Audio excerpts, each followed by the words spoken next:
মুরব্বিয়ানে গুনেরা, আলেম কারা ছিলেন? আলেম ছিলেন আল্লাহর ওলি মুজাদ্দিদুজ জামান আমির শরিয়াত আলা হযরত দাদা হুজুর পীর কিবলা রাহমাতুল্লাহ আলাইহির অন্যতম খলিফা আল্লামা ইহিদ আল্লামা রুহুল আমিন সাহেব রাহমাতুল্লাহ আলাইহি আলেম ছিলেন বাবা। বাংলাদেশের আলেম, নোয়াখালীর আলেমেরা যখন মুজাদ্দিদুজ জামানকে ক্রিটিসাইজ করে ফতোয়া দেয়া হলো, বাংলার আবু বকর হলো বেদাতি, বাংলার আবু বকর হলো বেঈমান, বাংলার আবু বকর হলো পথভ্রষ্ট, তার দলে তার হাতে বায়াত গ্রহণ করা মানে জাহান্নামে যেতে হবে। এক দল আলেম ওলামা যখন ফতোয়া দিলে, মুজাদ্দিদুজ জামান অন্যতম খলিফা বসিরহাটের হুজুর রাহমাতুল্লাহ আলাইহি হুজুর ওই পত্রিকার সংখ্যাটা এনে মুজাদ্দিদুজ জামানের দরবারে খাওয়া খাওয়া করে কেঁদেছিলেন, হুজুর ওরা আপনাকে বেঈমান বলছে, ওরা আপনাকে নোয়াখালীর আলেমেরা বলছে, নোয়াখালীর আলেমেরা আপনাকে কাফের ফতোয়া দেয়, ওদের এত বড় মাজাল, হুজুর আপনি আমাকে অনুমতি দেন, ওদের যোগ্য জবাবটা আমি রুহুল আমিন দেই। একবার জোরে বলুন না। পত্রিকায়, সংগ্রাম পত্রিকায় ছেপে দিয়েছে দাদা হুজুর পীর কেবলার বিরুদ্ধে যে ফুরফুরার আবু বকর সিদ্দিকী রাহমাতুল্লাহ আলাইহি মুজাদ্দিদে জামান শুনেলেন দাদা হুজুর পীর কেবলা রাহমাতুল্লাহ আলাইহি ওই নোয়াখালীর একদল আলেম অন্য জায়গা থেকে ফারেক হয়ে অন্য নীতি আদর্শের মানুষ হয়ে দাদা হুজুরকে ছোট করার জন্য ফতোয়া জাহির করলো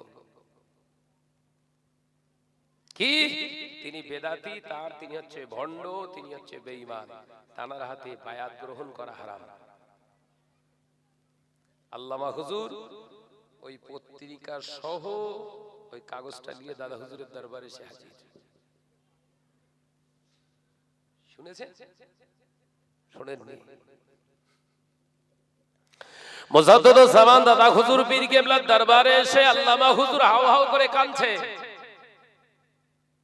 কেন বলেন দিন? পীরকে গালি দিয়েছে, পীরকে গালি দিয়েছে, মুরিদ ঝরঝর করে কাঁদছে। কতটা মহব্বত করে তাহলে। আর আমরা সব মুরিদ ভক্ত সেজে ঘুরছি, হুজুরির গালিগালাজ দিচ্ছে, আমরা চুপ করে বসে রয়েছি।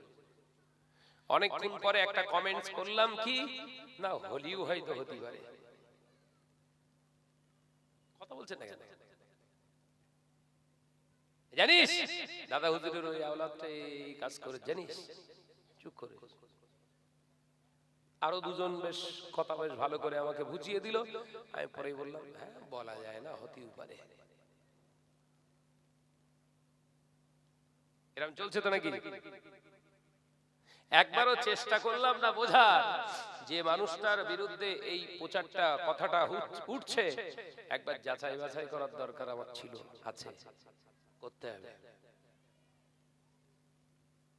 ও ঝাল খেলো, ও শিশুলো, ওর শিশুনেতে আমিও শেষানো শুরু করলাম। তারপরে হয় বলছি ফুরফুরা সিলসিলা জিন্দাবাদ।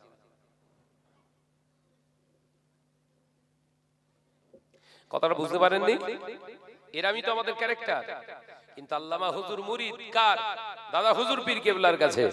দাদা হুজুর পীর কেবলার কাছে মুরিদ এমন মুরিদ, ওনার বিরুদ্ধে একদল আলেম, নোয়াখালীর আলেমরা উল্টো পাল্টা ফতোয়া দিলেন, লিখলেন, সেই সংখ্যাটা এনে দাদা হুজুর পীর কেবলার দরবারে এসে ওটা পড়ছে আর হাউ হাউ করে কাঁদছে। দাদা হুজুর পীর কেবলা রাহমাতুল্লাহ আলাইহি বললেন, বাবা রুহুল আমিন, তোমার খুব কষ্ট হচ্ছে না? আমাকে ওরা বেঈমান বলেছে, আমাকে ওরা বেদাতি ভণ্ড বলেছে, তোমার খুব কষ্ট হচ্ছে? হ্যাঁ হুজুর, আমি থাকতে পারছি না, আপনি বলেন। আমি রুহুল আমিন ওদের যোগ্য জবাব দিয়ে ওদেরকে ওদের পাওনাটা আমি মিটিয়ে দেবো। হুজুর আসলে ওরা যে ভণ্ড, ওরা যে মিথ্যুক, ওরা যে কাযযাব, ওরা যে ঈমানদার নয়, সেটা আমি রুহুল আমিনের কলমের দ্বারা প্রমাণ করব। একবার জোরে বলুন। কি হিম্মতের লড়াই চলছে, বুঝতে পেরেছেন? মুজাদ্দিদুজ জামান বলতে পারতেন আমারে গালি দিয়েছে, রুহুল আমিন তুমিও চালাও। কথা বুঝতে পারছেন? যেমন আমরা, আমি শাহাদাতের বিরুদ্ধে কেউ কিছু বললো, দুটো ভক্ত পুছে রাখলো, ওদেরকে ফোন করে বলে দেবে আমার বিরুদ্ধে এরকম, তুইও চালা। ও চালিয়ে দিল। কি সুন্দর মুরিদ দেখেন, আর কি সুন্দর পীর। গুরু যেরকম শিষ্য সেরকম হবেই তো। কথা বলছেন না কেন? মুজাদ্দিদ জামান দাদা হুজুর পীর কিবলা রাহমাতুল্লাহ আলাইহি, খলিফা আল্লামা হুজুর রাহমাতুল্লাহ আলাইহি যখন কাঁদছেন, মুজাদ্দিদ জামান বললেন, বাবা রুহুল আমিন কি করতে চাইছো? হুজুর, আপনাকে যারা ভণ্ড, বেঈমান, ওই বেদাতি বলেছে, ওদেরকে আমি কাফের ফতোয়া দেব, প্রমাণ করব।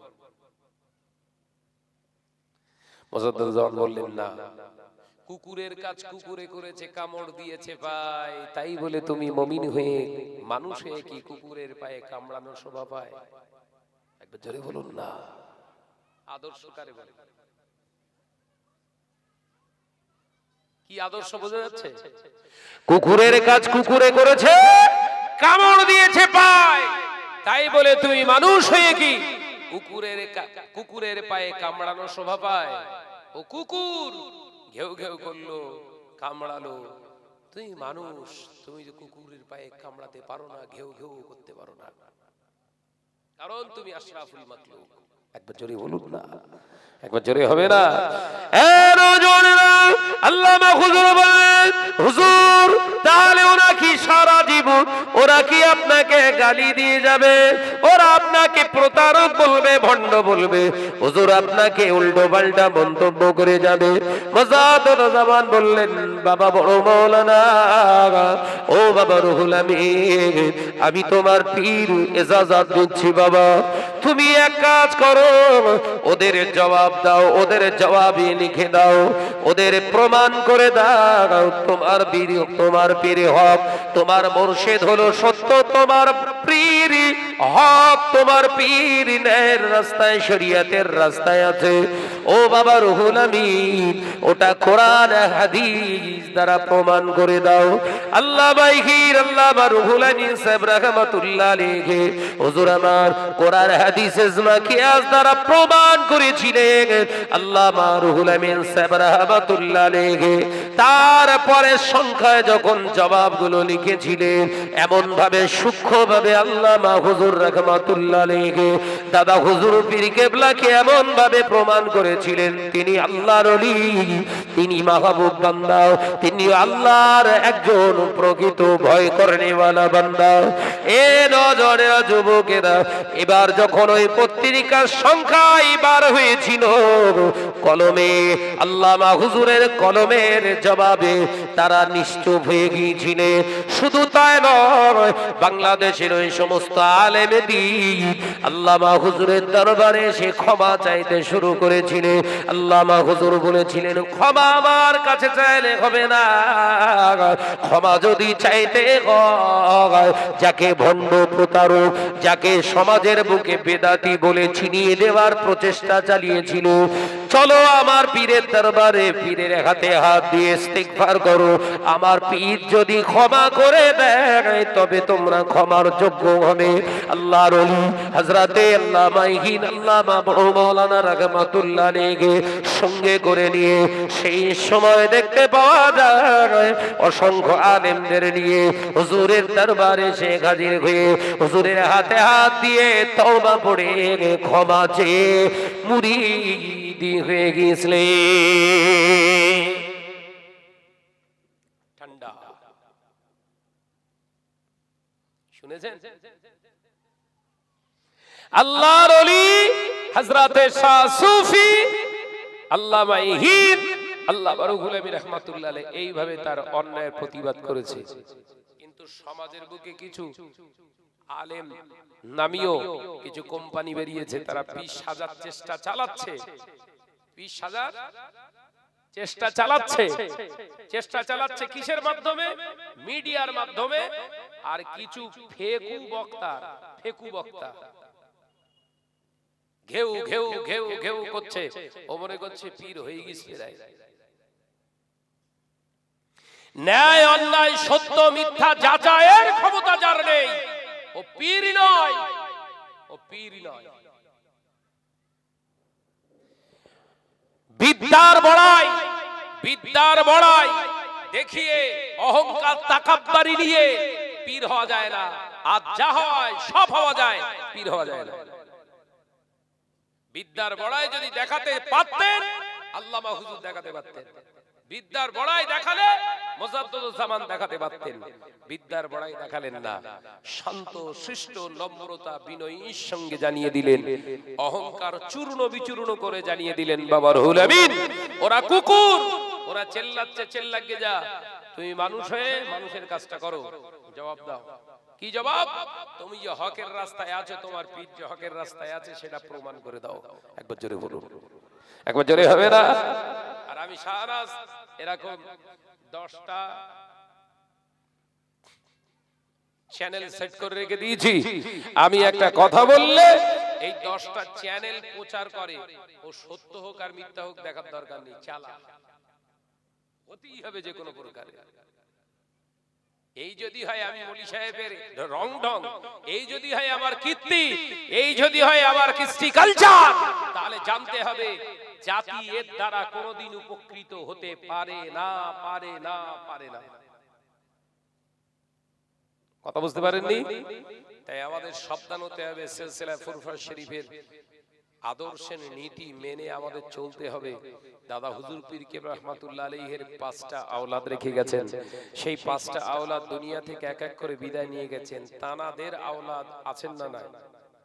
চাচা যান হুজুর কেবলার হায়াতে রয়েছেন অনেকেই, তানাদের নীতি আদর্শ খারাপ খারাপ খারাপ খারাপ, জি খারাপ খারাপ খারাপ খারাপ। তারপরেও তো তাদের আওলাদদের নিয়ে জিন্দাবাদ দেওয়া শুরু করেছে। কথা বলছেন না কেন? কোন বলি সাহেব মন্তব্য করে ও পেচ্ছাপ ফিল, ওর পেচ্ছাপ থেকে তৈরি হবে, বক্তব্য ঢং এরকম। কথা বুঝতে পারছেন না? এখনো কোরআন শরীফ শুদ্ধ হয়ে পড়তে পারে না, হাদিসের ইবারত পড়ে ভুল। এই তো তোমরা সব ঠিক, এই মেনে নিচ্ছি, ধরে নিচ্ছি, কিছু যুক্তির খাতিরে ঠিক তো নয় 100%। কারণ যে যে গাছে ফল থাকে বেশি তার চড়ং বড়ং বেশি হয় না। কথা বুঝতে পারছেন না? যে গাছে ফল বেশি হয় সে ফলের ভারে মাথা ঝুঁকিয়ে রাখে, কারণ অহংকার তাকাব্বারি তার ভিতরে থাকে না। এটা তার ফার্স্ট নমুনা। একবার জোরে বলুন, একবার জোরে হবে না? হকের উপরে কতটুকু আছো নিজের জ্ঞানের মাপকাঠি নয়, নিজের অহমিকার মাপকাঠি নয়, অহংকারের মাপকাঠি নয়, মনুষ্যত্বের মাপকাঠিতে মেপে দেখো দিন পীর অনেক দূর, প্রকৃত মানুষ হতে পেরেছে কিনা। কথা ঠিক না বুঝতে পারছেন?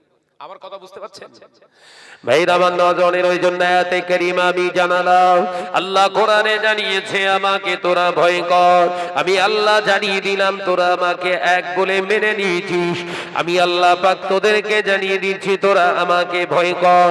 ভয় শুধু করলে হবে না, হাক্কাতু কতিহি, আমি আল্লাহ পাক জানিয়ে দিলাম হাক্কাতু কতিহি, ভয়টা করার মতো করো। এ নজনেরা যুবকেরা, ভয়টা করার মতো করলে আমি সারা মিথ্যার আশ্রয় নেব না। আল্লাহকে যদি ভয় করি, এ মাটি কুমড়া নজনেরা, জীবনে কোনদিন সত্য মিথ্যা যাচাই না করে কারোর বিষয়ে আমি মন্তব্য করতে পারবো না। আল্লাহকে যদি ভয় করতাম, জীবনে কোনদিন আমি মিথ্যা তহমত দিয়ে মানুষের সম্মুখে জনসমক্ষে প্রচার চালিয়ে দিতাম না। তার মানে এটা হয় আমার দ্বারা মিথ্যা প্রচারক হয়, আমার দ্বারা সমাজের বুকে মানুষকে মিথ্যা তহমত দেয়া হয়, আমার দ্বারা বাতিল প্রতিষ্ঠিত হয়, আমার দ্বারা হক কখনো প্রতিষ্ঠিত হয় না। হক যখন প্রতিষ্ঠিত হয় না আমার দ্বারা, কশিন কালে পীর হওয়া সম্ভব নয়, কশিন কালে পীর হওয়ার সম্ভাবনা নেই। দাদা হুজুর হক প্রতিষ্ঠিত করেছিলেন, চোখ বুজিয়ে কি তাবলীগ, কি বেরেলি, কি খানকাবাটি, কি আজানগাছি, দাদা হুজুর এবং পাঁচ হুজুর কেবলাকে, আল্লামা হুজুরকে সবাই সম্মান করে। একবার জোরে বলুন। কি আমি ভুল বলে ফেললো? আমি কি ভুল বললাম? তাবলীগ জামাতের আলেম ওয়াইজিনদের মুখে দাদা হুজুরের প্রশংসা পাবেন। কথা ঠিক না বুঝ জোরে বলেন না। লামাজাবি যারা সালাফি নিজেদের দাবি করছে, এই সেই আহলে হাদিস হুদুস বলে যারা দাবি করছে, এরাও দাদা হুজুরের প্রশংসা করে। এই কথা ঠিক না বুঝ জোরে বলেন। দেখেননি এই যে সব মিস্ত্রি বক্তব্য যা দিচ্ছে, সব দাদা হুজুরকে কিন্তু কেউ অমান্য করে না। এরা ঠিক দাদা অসাধারণ, দাদা হুজুর খুব ভালো ছিলেন বলে না, বলে না, সম্মান করে। কারণ দাদা হুজুর হক প্রতিষ্ঠিত করার নেতা ছিলেন। একবার জোরে বলুন, একবার জোরে হবে না? কিন্তু তোমার বিরুদ্ধে কুকুর পর্যন্ত চেল্লাচ্ছে। কারণ কি? কারণ কি? হকের জায়গায় থাকলে হক মানুষদের মুখ থেকেই একদিন তোমার বার্তা, তোমার কথা, তাদের মুখ থেকেই তোমার প্রশংসা বেরোবে। তোমার প্রশংসায় পঞ্চমুখর ইউটিউবাররা, তোমার প্রশংসায় পঞ্চমুখর দাড়ি কাটা ফিতনাবাজ, তারা তোমার সব মুরিদ, ভক্ত মুরিদ। তো তুমি কি? কথা ঠিক না বলতে রে বলে, তাহলে তুমি কি? যুবকেরা, ছেলেরা, বাচ্চারা, মুরব্বিয়ারা, গণেরা, পর্দানাশীনা মা বোনেরা, আল্লাহ নবী দো জানে বাদশাহ হাবিবুল্লাহ নবী জনাবে মুহাম্মদুর রাসূলুল্লাহ সাল্লাল্লাহু আলাইহি ওয়াসাল্লাম নবী আমার মদিনার মসজিদে নবী শরীফে বসে রইলেন। একজন ইহুদি এসে রাসূলুল্লাহকে আওয়াজ দিয়ে ডাকলেন, ও আব্দুল্লাহ ইবনে মুহাম্মদ, ও মোহাম্মদ ইবনে আব্দুল্লাহ। আল্লাহ নবীকে ডাকলে দয়ার নবী রাহমাতাল লিল আলামিন বেরিয়ে এলেন। আল্লাহ নবী বেরিয়ে এলেন, দয়ার নবী বললেন, হ্যাঁ ভাই বলেন আমি একজন ইহুদি, শোনেন আপনার দরবারে আমি এসেছি একটা বিচারের জন্য, আপনি কি আমার বিচারটা করে দিতে পারবেন? ইহুদি এসে বিচার চাইছে রাসূলের কাছে। কতটা রাসূলুল্লাহ হকের জায়গায় ছিলেন, একবার জোরে বলুন না সুবহানাল্লাহ। আবার বিচারটা আপনি করে দিতে পারবেন? মিশনরী বলেন, কিসের বিচার ভাই ইহুদি, কিসের বিচার? না, আমি রাস্তা দিয়ে আসছিলাম, হঠাৎ করে আপনার সহচর আমার রাস্তার উপরে দাঁড় করিয়ে ঠাস করে একটা চড় মেরেছে। এই কথা বুঝতে পারছেন না? আমি রাস্তা দিয়ে আসছিলাম, আস্তে আস্তে হঠাৎ করে আপনার সঙ্গী সহচর কোনো কিছু না আচমকা গিয়ে আমার মুখে একটা সজোরে থাপ্পড় লাগিয়ে দিয়েছে। আপনি এই বিচারটা একটু করে দিতে হবে, আমার যে অন্যায় ভাবে মেরেছে এটা ঠিক হয়েছে, এর শাস্তি কি হবে, কোরআন কি বলছে আমাকে একটু বলুন। আল্লাহ নবী দো জানের বাদশাহ হাবিবুল্লাহকে নবী জনাবে মুহাম্মদুর রাসূলুল্লাহ সাল্লাল্লাহু আলাইহি ওয়াসাল্লাম নবী আমার ওই সময় বলেছিলেন, ভাই ইহুদি আপনি যে কথাটা বলছেন আপনার কথাটা আমি শুনলাম, তবে আমার জ্ঞান দ্বারা আমি বুঝতে পারছি, শুনে আপনাকে আচমকা কোনো মুসলমান, অন্তত আমার সহচর যিনি হবে, আপনাকে আচমকা গিয়ে হপকা মুখে থাপ্পড় মারবে না, কারণ আমার ইসলাম এই শিক্ষা দেয় না। একবার জোরে হবে না? আপনি রাস্তা দিয়ে আসছিলেন, আপনারে হঠাৎ করে গিয়ে ঝেড়ে দিয়েছে, তার মানে আমার যেন মেনে নিতে দ্বিধাগ্রস্ত হচ্ছি, আমি যেন এটা বিশ্বাস করতে পারছি না। আপনি ঠিক করে বলুন কি বিষয়টা ঘটেছে। ইহুদি খেপে গেলেন। ইহুদি কি বলছে? আমি জানতাম আপনি আমার বিচার করতে পারবেন না। কি বলছে? আমি জানতাম আপনি বিচার করতে পারবেন না, কারণ আমি ইহুদি আর আপনার সঙ্গী সাথীরা তো মুসলমান, আপনার ভক্ত, ভক্তর বিরুদ্ধে আবার বিচার হয়?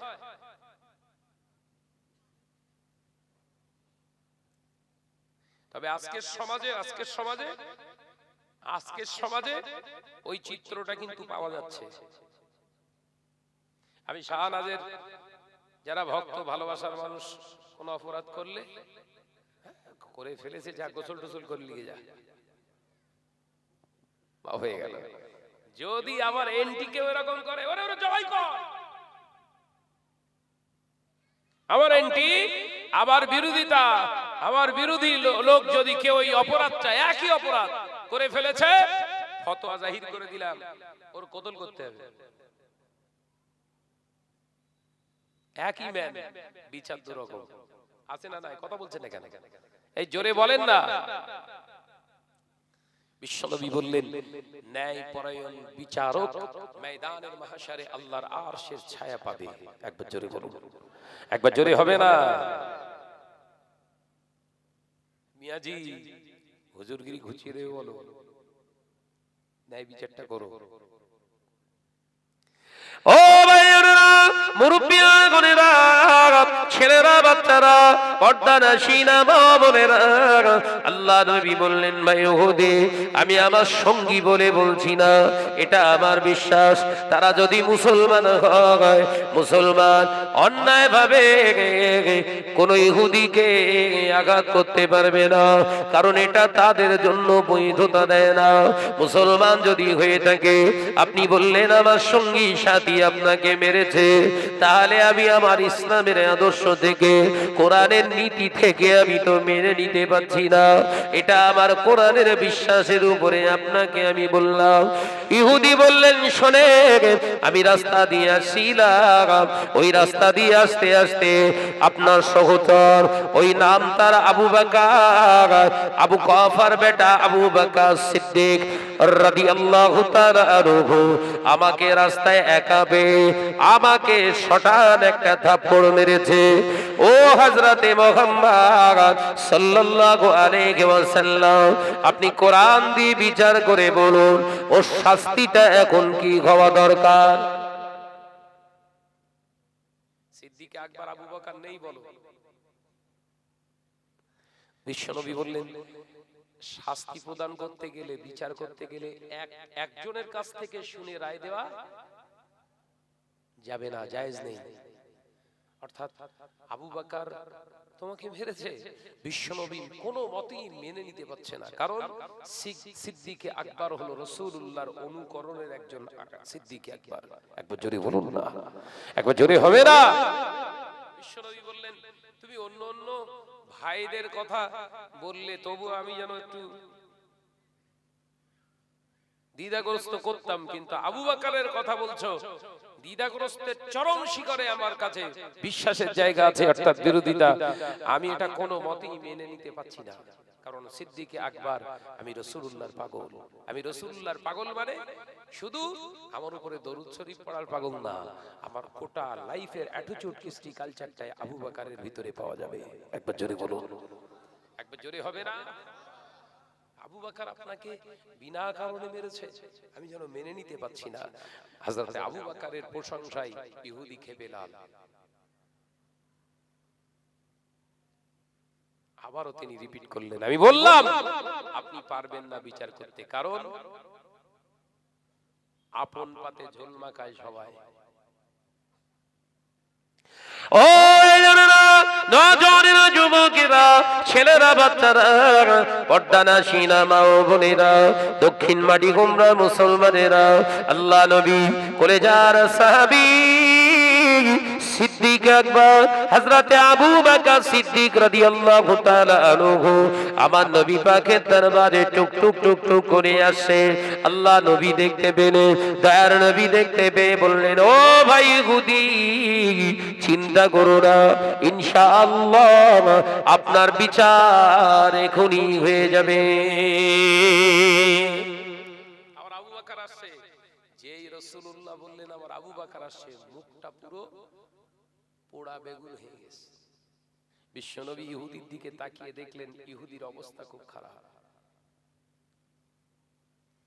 আমি সেই কাজের কাজী নই, আপনারা জোর করে যদি আমাকে বলেন, আমার ফিগার মস্তিষ্ক সব ঠিক থাকবে, কারণ আমি জানি ও কাজ করিনি। কথা বুঝাচ্ছেন না? যতই আপনি চিল্লাচিল্লি করেন না কেন, একবারও কোনো রেসপন্স আমার ভিতর থেকে পাবেন না, কিন্তু আমি করেছি। ওই কাজটা নিয়ে আমায় বলছেন, আমার ভিতরটা পানি লাই পানি লাই শব্দ হবে। ইহুদির ভিতরে তৈরি হয়েছে বলো পানি লাই পানি লাই, আর এর বহিঃপ্রকাশ, ভিতরের বহিঃপ্রকাশ হয় কি? প্রথম সিমটম দেখা যায় কোথায়? ফেস, মুখে, সূরত। ভাইরা আমার নওজওয়ানেরা, হযরতে আবু বকর সিদ্দিক রাদিয়াল্লাহু তাআলা আনহু আমার নবী পাকের দরবারে আসে। এই নওজওয়ানেরা, যুবকেরা, মুরব্বিয়ানগণেরা, সিদ্দিক আকবর হযরতে আবু বকর সিদ্দিক রাদিয়াল্লাহু তাআলা আনহু আমার নবী পাককে এসে সালাম দিলে, আসসালামু আলাইকা ইয়া রাসূলুল্লাহ, ইয়া হাবিবাল্লাহ। হুজুর, আপনার কাছে আমার একটা আবেদন। এই যে ইহুদি দাঁড়িয়ে রয়েছে, ইয়া রাসূলুল্লাহ, হাবিবাল্লাহ, এ আমার আল্লাহকে গালি দিয়েছে, আমার আল্লাহকে ভিখারি বলেছে। হুজুর, আমি ওর মুখে একটা থাপ্পড় মেরেছি, আল্লাহকে গালি দেওয়ার জন্য প্রতিশোধ নিয়েছে। ইয়া রাসূলুল্লাহ, হাবিবাল্লাহ, আপনাকে নির্বংশ বলেছে, তারপরে বলে ওখান থেকে পালিয়ে এসেছে। ইয়া রাসূলুল্লাহ, হাবিবাল্লাহ, হুজুর, এবার আপনাকে সাক্ষী রেখে আপনাকে নির্বংশ গালি দেওয়ার যে প্রতিশোধ, আমি আবু বকর ওর মুখেতে একটা থাপ্পড় মারবো আপনাকে সাক্ষী রেখে, তাহলে আপনার হকটা আদায় হয়ে যাবে।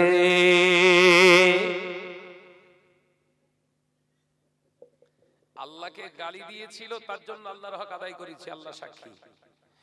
কিন্তু আপনাকে গালি দিয়েও পালিয়ে এসেছে, আমি ধরে পাইনি। হুজুর, ও আপনার সামনে দাঁড়িয়েছে, আপনি একটু সাক্ষী থাকেন, ওর মুখে তার একটা ঝাড়ি। কি বল, একবার জোরে বলবেন না? মুসলমান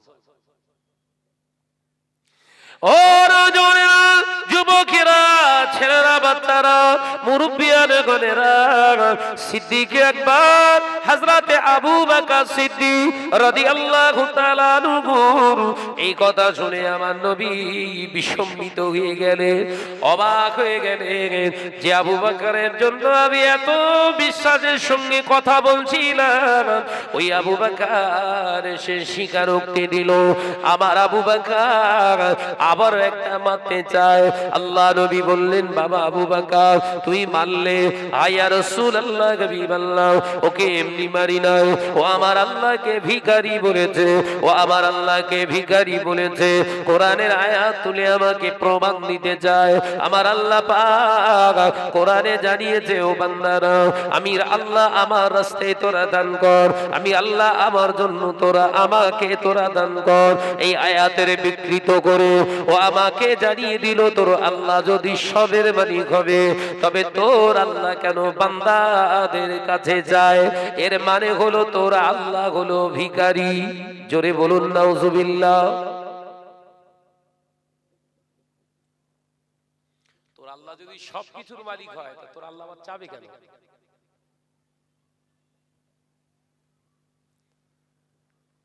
হুজুর, সেই জন্য একটা মেরেছি, আর একটা বাকি আছে, ও ওই মাঠটা খেই আপনাকে তুলে গালি দিয়েছে।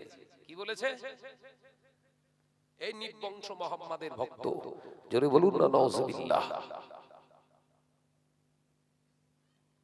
হুজুর, ওই হকটা এখন আদায় হয়নি, আপনাকে সাক্ষী রেখে আর একটা ঝাড়বো। নবী পাক সাল্লাল্লাহু আলাইহি ওয়াসাল্লাম বলেন, আবু বকর থামো, ও বলছে কিছু করিনি, তুমি বলছো বলেছে, তারপরে মেরেছি। ও বলছে তো আমি কিচ্ছু বলিনি, রাস্তা দিয়ে আসছিলাম, ধরে আমার আবু বকর মেরেছে। মেরেছো এটা তো স্বীকারোক্তি দিলে, কিন্তু কিছু বলিনি, ও কিছু বলিনি বলছে, তুমি বিনা কারণে মেরেছো। এই ইহুদি ভাই বলো। ইহুদি ভাই সঙ্গে সঙ্গে বলছে, ও মুহাম্মদ সাল্লাল্লাহু আলাইহি ওয়াসাল্লাম, আমি আপনাকে ভিখারি বলবো কেন? আল্লাহকে কেন ভিখারি বলতে যাব, আর নির্বংশ বলতে যাব কেন আপনাকে? আমি এ কথা বলিনি, বিনা কারণে মেরেছি। হযরত আবু বকর সিদ্দিক রাদিয়াল্লাহু তাআলা কে রাসূল বললেন, দেখছো বিনা কারণে তুমি মেরেছো। ও মেয়েরা, হযরত আবু বকর সিদ্দিক রাদিয়াল্লাহু তাআলা আনহু আল্লাহ নবীর সামনে দাঁড়িয়ে নবী আমার দিন ও দুনিয়া বাদশাহ হাবিবুল্লাহ নবী জনাবে মুহাম্মদ রাসূলুল্লাহ সকলে বলি সাল্লাল্লাহু আলাইহি ওয়াসাল্লাম। আল্লাহ নবী বললেন, ওরে ভাই ইহুদি, এবারে থামো তুমি। ও বাবা আবু বকর, তোমার আল্লাহকে গালি দিয়েছে, তোমার নবীকে গালি দিয়েছে, তুমি মেরেছো। এটা তোমাকে প্রমাণ করা লাগবে যে তোমার আল্লাহকে গালি দিয়েছে বলে তুমি মেরেছো। প্রমাণ করো। বিচার দেখেছেন? একজনের কাছ থেকে সুরে ত্রিং বিড়িং করে লাফাচ্ছেন, তোমার কবরে এরকম লাফাবে, মারির চোটে তখন লাফাবে। কথা বুঝাচ্ছেন? এক পক্ষর কাছ থেকে শুনে দুনিয়ায় যেরকম ত্রিং বিড়িং করে লাফাচ্ছ, আল্লাহ ওই লাফানোটা যদি হকের পক্ষে না হয়, না হকের পক্ষে চলে যায়, কবরও এই রকম তোমার মারির চোটে লাফানো স্টার্ট করাবে। দুনিয়ায় লাফানোর আগে ভালো করে যাচাই বাছাই করে তাই লাফাও।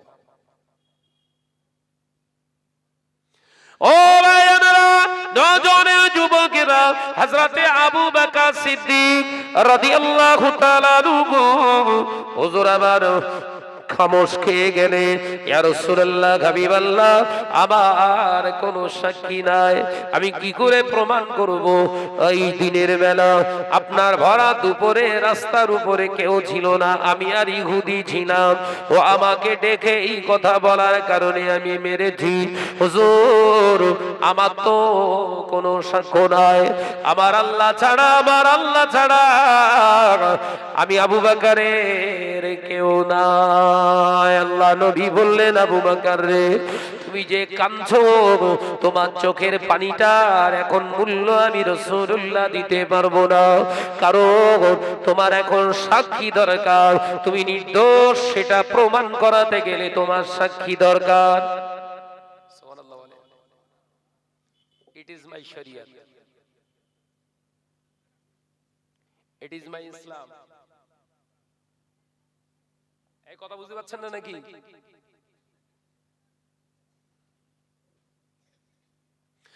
ও নওজোয়ানেরা, যুবকেরা, ছেলেরা, বাচ্চারা, মুরব্বিয়ার গণেরা, পর্দার আড়ালে অবস্থিত আমার মা ও বোনেরা, আলোচনা বুঝো, ভালো করে বোঝার চেষ্টা করে। হযরতে আবু বকর বললেন, ইয়া রাসূলুল্লাহ, হাবিবাল্লাহ, আমি সাক্ষ্য দিতে পারবো না, আমার কোনো সাক্ষী নাই, আমার পক্ষে কেউ নাই।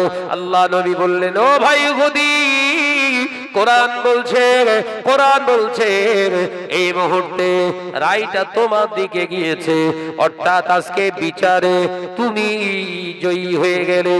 ও ভাই ইহুদি, যাও যাও যাও, আমার সহচর আবু বকর দাঁড়িয়ে আছে, আমি সাক্ষী আছি, আমার চোখের সামনে আবু বকরের মুখেতে একটা তুমি থাপ্পড় মেরে নাও।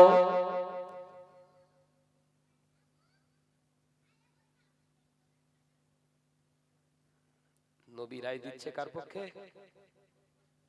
ইহুদির পক্ষে। বিশ্ব নবী কিন্তু এখনো এখনো এখনো কনফিডেন্স, এতটা আত্মবিশ্বাস, আমার আবু বকর এমন কাজ করেনি। একবার জোরে বলো। কিন্তু বিচারের মজলিসে কনফিডেন্সটা খাটবে না, সাক্ষীটা খাটবে। এই কথা বুঝতে পারছেন না? বিচারের মজলিসে কনফিডেন্স চলবে না, চলবে কি? সাক্ষী। সাক্ষী নেই, কনফিডেন্স বাতিল, রায় ঘোষণা। ইহুদি খুশিতে বাগেবাগ। মুহাম্মদ সাল্লাল্লাহু আলাইহি ওয়াসাল্লামের ভক্ত, এক নম্বর ভক্ত, আর তানার প্রেজেন্টে, তানার উপস্থিতিতে ঠিক তানার মুখেতে একটা চড় আমি মারবো। না জানি আজকে কত আনন্দ, কত খুশি আমার হৃদয় আজকে, মুহাম্মদ সাল্লাল্লাহু আলাইহি ওয়াসাল্লামের এক নম্বর ভক্তর গালে আমি প্রথম মারবো একটা চড়। এই চটটা অন্য কারোর মুখে লাগবে না, শটান মুহাম্মদুর রাসূলুল্লাহ সাল্লাল্লাহু আলাইহি সাল্লামের গালিতেই লাগবে। কথা বুঝাচ্ছেন? এ নজরের যুবকেরা, ছেলেরা, বাচ্চারা, পর্দানাসীরা, মা বোনেরা, শুনে রেখে দে, জেনে রেখে দে, হযরতে আবু বকর সিদ্দিক রাদিয়াল্লাহু তাআলা আনহুর দিকে আল্লাহ নবীর সাহাবীর দিকে এগিয়ে যাচ্ছে কে? ইহুদি। টুকটুক টুকটুক টুকটুক করে এগিয়ে যায়। হযরতে আবু বকর সিদ্দিক মাথা হেঁট করে আছে, চোখ থেকে টসটস টসটস করে পানির টুসা গড়ায়। হযরতে আবু বকর সিদ্দিক রাদিয়াল্লাহু তাআলা আনহুর চোখের পানিতে দাড়ি মোবারক ভিজে যায়। আল্লাহ নবী মাথাটা হেঁট করে, আল্লাহ নবী মাথাটা হেঁট করে, মাথা মোবারক সের মোবারকটাকে হেঁট করে, দয়ার নবীর চোখেতেও পানি চলে এলো। আল্লাহ পাক সহ্য করতে পারেন না।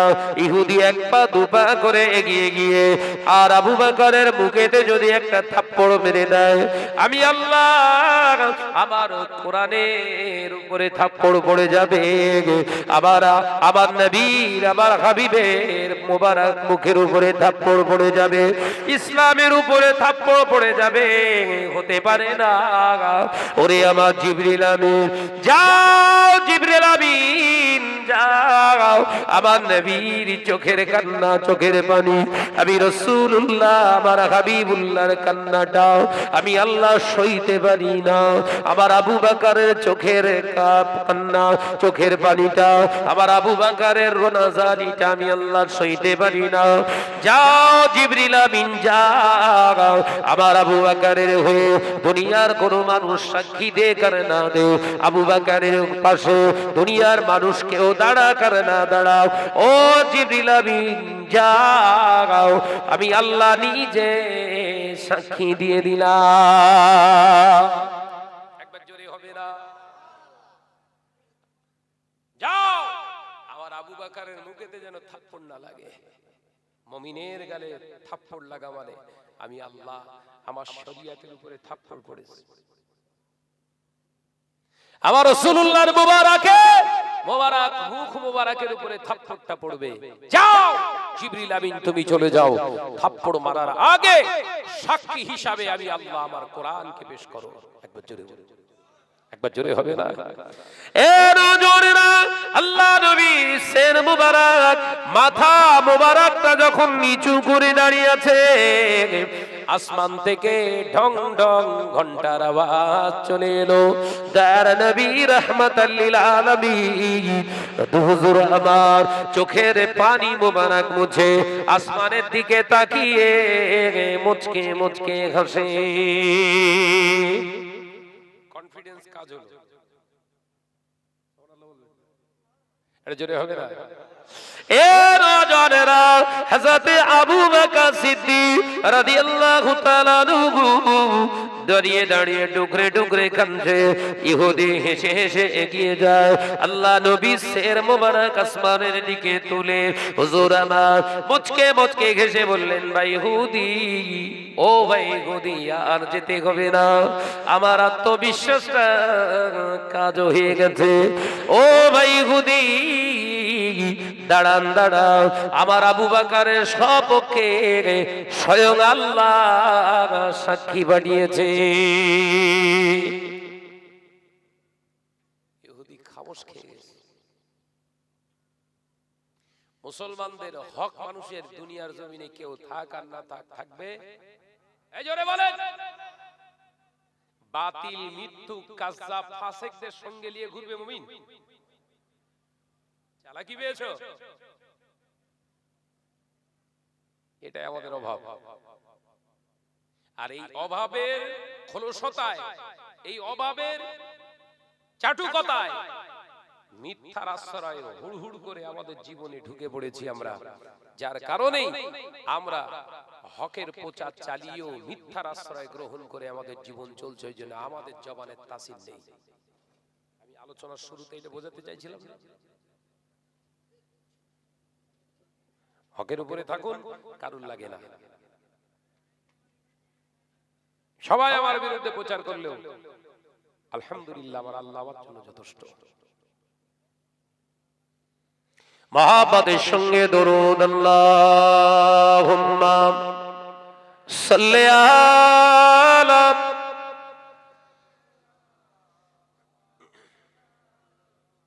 আওয়াজ দাও বাবা, আওয়াজ দাও। ওয়ালা আলি।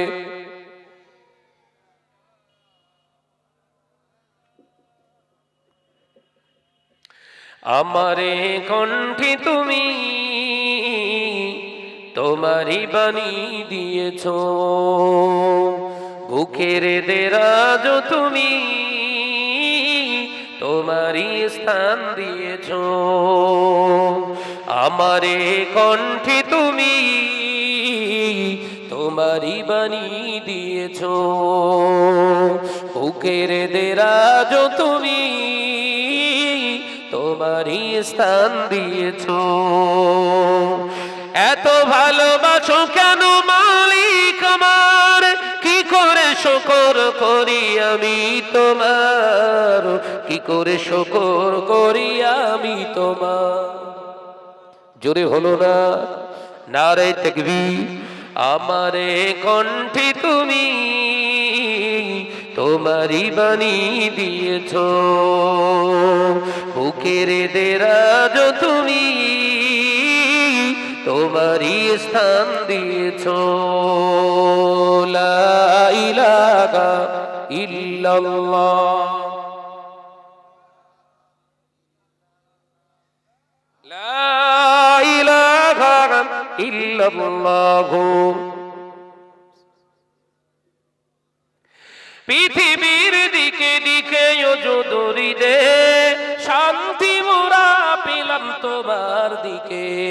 পৃথিবীর দিকে দিকে দড়ি দে, শান্তি মোরা পেলাম তোমার দিকে। রহমত যে তোমার